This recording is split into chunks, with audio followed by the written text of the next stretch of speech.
c'est un projet ambitieux et en même temps très enthousiasmant. Je sens qu'il est en plus sur une bonne voie, parce qu'il y a là non seulement une unanimité sur le territoire, mais aussi des idées qui commencent à être très précises et surtout un état des lieux commun avec l'inventaire de la richesse extraordinaire de ce patrimoine écologiquement remarquable. Par exemple, l'herbier de Posidonie, qui est vraiment le poumon de la Méditerranée, parce que sans herbier de Posidonie, pas d'oxygène, et sans oxygène, pas de vie sous-marine.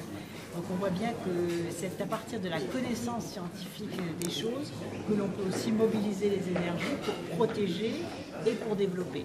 Les règles qui vont s'appliquer et ensuite il faudra avoir le courage d'appliquer ces règles pour que cet espace exceptionnel puisse vivre vraiment de cette exception.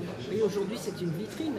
Quand on met un site classé, quand on fait un parc, c'est une vitrine extraordinaire parce que ceux qui pêchent ou ceux qui font de l'écotourisme ou ceux qui font des produits du terroir vont pouvoir dire issus du parc naturel marin ou à proximité du parc naturel marin du Cap Corse.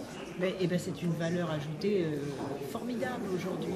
Et il y a des sites ou des espaces qui demandent à être classés ou qui demandent. Et je dis non, non parce que vous êtes dans d'autres endroits, c'est très difficile d'obtenir. Et je crois que la Corse et le Cap Corse le méritent. D'abord parce que la protection a été une réalité. Et dans certains endroits, les choses sont tellement détruites qu'on ne peut plus faire de parc. Ici, ce qui est extraordinaire, c'est que justement les Corses ont été suffisamment soucieux de la protection de leur environnement, de leurs écosystèmes, des joyaux qu'ils ont entre les mains, qu'on peut faire les parcs, qu'on peut faire des sites classés. Vous voyez, et donc on peut reconquérir ce qui a parfois été détruit, on peut protéger ce qui n'a pas été détruit, et qu'on peut inventer des systèmes de développement durable autour de cette valorisation.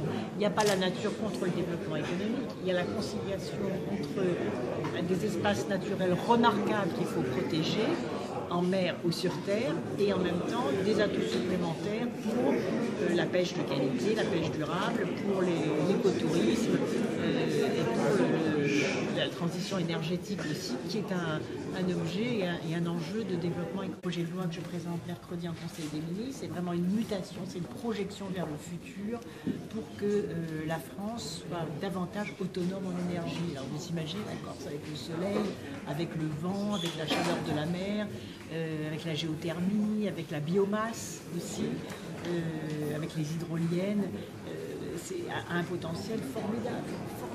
Elle peut progresser dans l'autonomie énergétique, elle peut progresser dans la création d'emplois liés à la croissance verte et à toutes les entreprises qui interviennent dans les énergies renouvelables, et elle peut progresser dans la performance énergétique des bâtiments, qui va être la priorité de la loi sur la transition énergétique, pour que les habitants aient des factures qui baissent.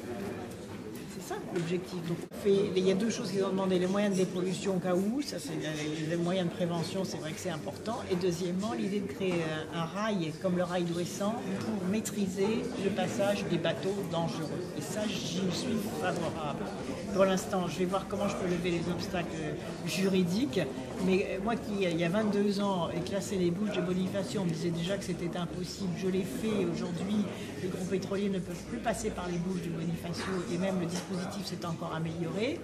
Je serai peut-être la ministre de l'écologie, je l'espère, qui va réussir à créer un rail dans cette partie du territoire, parce que je pense que c'est une très bonne idée que j'ai entendue ici et je vais tout faire pour lever les obstacles juridiques.